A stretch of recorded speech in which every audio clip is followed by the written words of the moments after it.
campaign has already gotten pretty nasty. I think people expected it to get nasty now that there is a new head of that Democratic ticket. It's the Vice President, Kamala Harris. You know, you've joked before that politics is way nastier than sports or the UFC. But what we're seeing, I mean, there's a labeling of the Vice President as a DEI hire. You yourself have prided yourself on giving both men and women opportunities at your organization. What do you think of this message that attacks the race and gender of an opponent? Yeah, I don't judge people by their politics and you know, who they vote for or any of that stuff. And listen, I don't know Kamala. She seems like she's a nice person. You know, I have nothing against her whatsoever. And like I said, I'm not political, but do I think that she is fit for the job? I do not, personally. But it's not necessarily about the policy. It's the approach to attacking one. I mean, I know that you are very well versed in what it's like to have a matchup, and people are going to go at each other for the sake of the sport and entertainment. But when it comes to attacks, particularly, I mean, there was that quote from J.D. Vance, who is his running mate, talking about childless cat ladies. I mean, these are not things that are in line with enveloping perhaps women into the fold, which is something you have always stood for, you say, in your sport. Why shouldn't that be the same in politics? Yeah, well, listen, politics are the most disgusting, nasty. It's atrocious what is said in politics, and the things that are being said on one side are being said on the other side too, about Trump and about you know, his choice for vice president. It goes both ways. This isn't like, oh my God, look what's being said about Kamala. It goes both ways. They're both saying it. And like you said, it's already heated up and gotten nasty.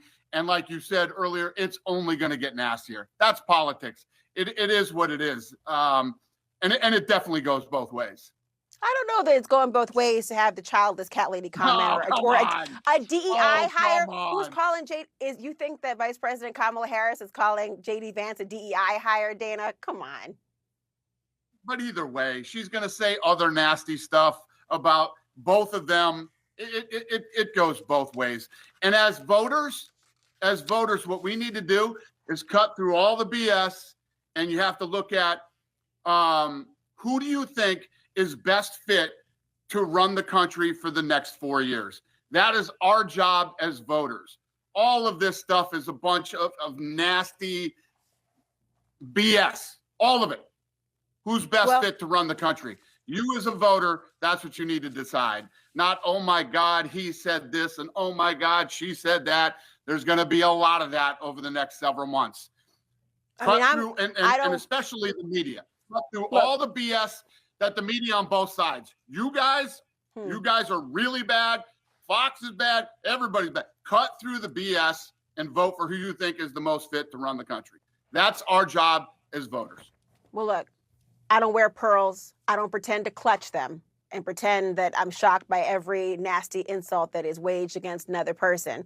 But I think your point, though, about the American people wanting to know who's best for the country, this is the issue. When people are focusing not on policy positions, but personal attacks that have nothing to do with what voters want to hear about, that detracts from the experience of voters making a decision, and that's the problem. And I'm going to just know when you say you guys are terrible, you clearly don't mean Laura Coates. But Dana, that's happening, by the way, right now. And you got this fight that everyone is actually talking about, not in Paris, but now in England.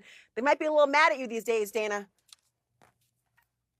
Everybody's mad at me these days and in the past, so I'm used to it. No wonder you get along with politicians. Dana White, nice to talk to you. Thank you so much. Always a pleasure. Have a great day.